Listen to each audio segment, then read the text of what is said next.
আল্লাহর ব্যাপারে নিরাশ হবেন না, তার দয়ার প্রতি আশা হারাবেন না।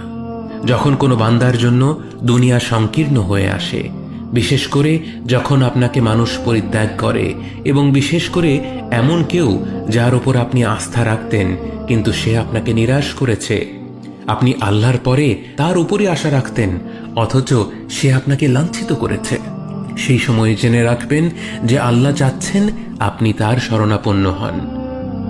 এই পৃথিবীর সবচেয়ে সুখী মানুষ হচ্ছে সে যে আল্লাহর দিকে তার মুখ ফেরায়। এই পৃথিবীর সবচেয়ে সুখী মানুষ সে যে আল্লাহর কাছে তার হৃদয় সমর্পণ করে।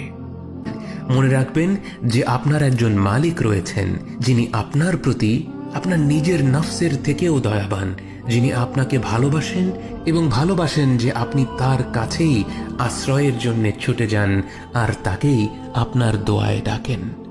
জেনে রাখবেন যে একমাত্র আল্লাহর প্রতি দৃঢ় বিশ্বাসী আপনার জীবনের সংকীর্ণতা দূর করে প্রাচুর্য এনে দিতে পারে, অন্ধকার দূর করে আবার আলোকিত করে দিতে পারে।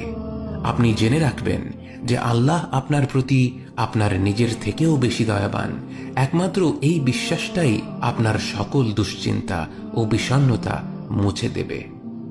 কে আছে এমন যে আল্লাহর দরজায় দাঁড়িয়েছে কিন্তু আল্লাহ তাকে তাড়িয়ে দিয়েছে?